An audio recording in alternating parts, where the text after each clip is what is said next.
Assalamualaikum warahmatullahi wabarakatuh. Di sini saya Jasmine Edin Arija dari 10 MIPA 8 akan menjelaskan tentang keanekaragaman hayati.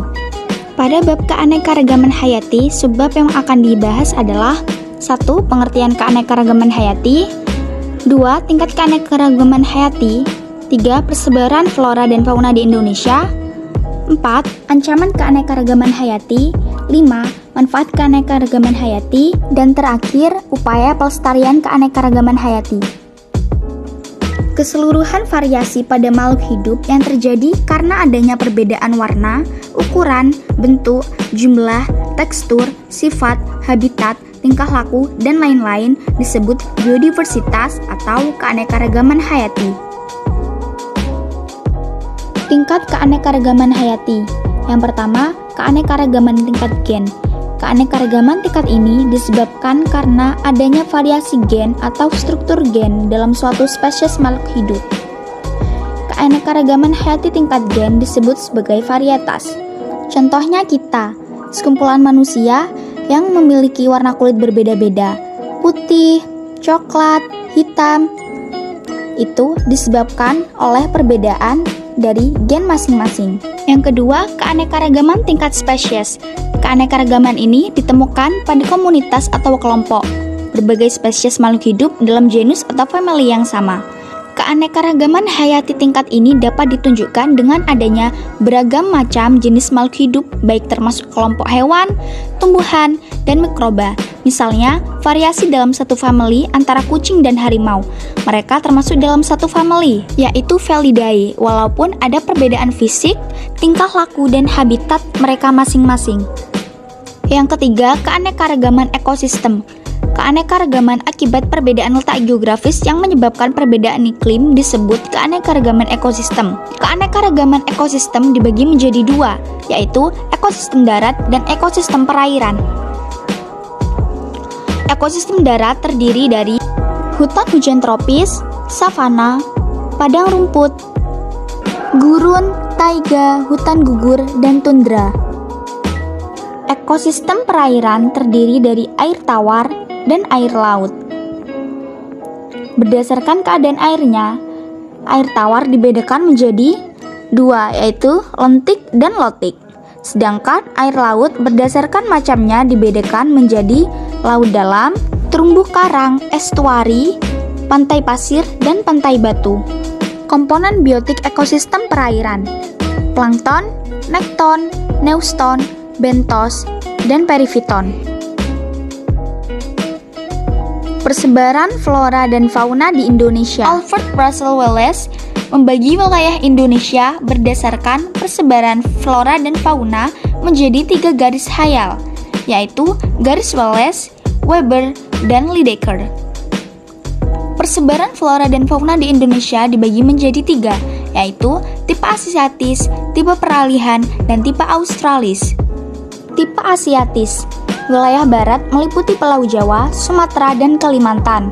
Flora dan fauna hampir sama dengan yang ditemukan di Asia. Flora yang ditemukan heterogen seperti tanaman lumut, paku, jamur, meranti, mahoni, dan damar. Hewan endemik yang ditemukan badak bercula 1, harimau Sumatera, orang utan, kera gibbon, tapir, harimau loreng. Tipe peralihan atau oriental. Wilayah Indonesia pada bagian tengah meliputi Pulau Bali, Nusa Tenggara, dan Sulawesi. Terdapat fauna tipe Asiatis, kera, dan tipe fauna Australis, kuskus juga di daerah ini. Flora di wilayah ini didominasi oleh rempah-rempah seperti pala, cengkeh, cendana, eboni, dan anggrek. Hewan endemik yang ditemukan yaitu komodo, anoa, babi rusa, dan burung maleo. Tipe Australis, wilayah Indonesia yang meliputi Pulau Papua, Maluku, dan sekitarnya. Karakteristik flora dan faunanya menyerupai flora dan fauna di benua Australia. Fauna endemik diantaranya adalah burung cendrawasih, kasuari, nuri sayap hitam, dan kanguru pohon. Flora diantaranya pohon sagu, nipah, pohon rosamala, eukaliptus, dan matoa. Ancaman keanekaragaman hayati. Yang pertama, pembunuhan yang tidak terkendali atau perburuan liar. Pembunuhan yang terjadi secara eksesif bisa terjadi melalui perburuan liar dan penangkapan ikan secara tidak terkendali. Beberapa hewan diketahui rentan terhadap perburuan tak terkendali seperti gajah, badak, paus, dan lainnya. Contoh, kasus kepunahan harimau Jawa di Indonesia diduga disebabkan oleh perburuan tak terkendali pada tahun 1950-an ketika populasi harimau tinggi.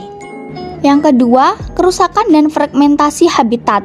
Fragmentasi habitat adalah proses di mana bentang habitat yang luas berubah menjadi beberapa habitat yang lebih kecil dan tidak terhubung atau terisolasi satu sama lain. Fragmentasi dapat disebabkan karena proses alami seperti kebakaran, banjir, dan aktivitas gunung berapi, tetapi lebih sering disebabkan oleh dampak tindakan manusia. Fragmentasi habitat biasanya terjadi karena aktivitas manusia seperti pembangunan jalan raya, tempat parkir, dan pengembangan perumahan. Contohnya, penebangan hutan untuk pembangunan perkebunan kelapa sawit akan menyebabkan fragmentasi habitat harimau dan orangutan Sumatera.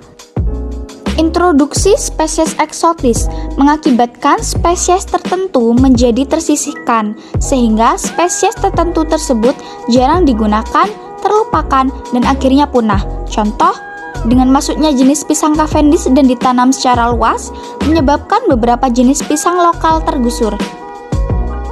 Yang keempat, bencana alam. Kerusakan habitat juga dapat terjadi oleh adanya bencana alam seperti kebakaran hutan, gunung meletus, banjir, kekeringan, tanah longsor, dan lain-lain. Akibatnya, banyak jenis flora maupun fauna yang mati, sehingga keanekaragaman hayatinya menurun.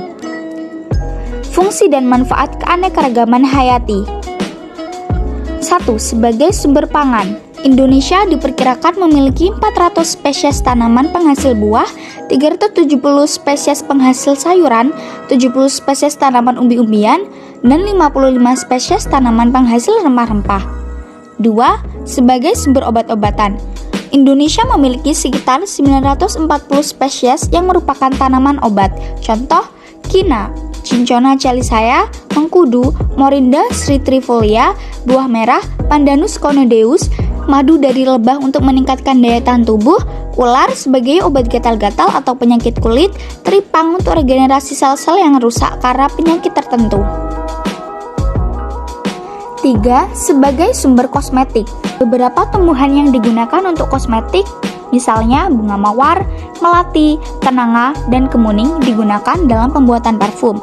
Kemuning, bengkuas, beras, dan alpukat digunakan sebagai pembuatan lulur. Urang-aring, mangkoan, pandan, minyak kelapa, dan lidah buaya digunakan untuk pelumas dan perawatan rambut dan kulit. 4. Sebagai sumber sandang. Beberapa tanaman digunakan sebagai sumber sandang. Kapas, rami, pisang hutan, sisal, dan kenaf. Beberapa hewan juga dimanfaatkan untuk menghasilkan bahan untuk pakaian seperti ulat sutra untuk membuat kain sutra, kulit sapi atau domba untuk bahan sepatu dan jaket, dan bulu dari burung untuk membuat aksesoris. Yang kelima, sebagai sumber papan. Sebagian rumah di Indonesia menggunakan bahan kayu, khususnya rumah adat. Kayu dimanfaatkan untuk membuat jendela, pintu, tiang, alas, atap, dan furnitur rumah. Beberapa tumbuhan yang dapat diambil kayunya adalah jati, kelapa, nangka, meranti, rosamala, kayu ulin, dan bambu. 6. Sebagai aspek budaya. Beberapa tumbuhan juga dapat dimanfaatkan untuk adat atau ritual tertentu. Misalnya, dalam tradisi nyekar atau ziarah kubur yang menggunakan berbagai jenis bunga seperti mawar, melati, cempaka, dan kenanga.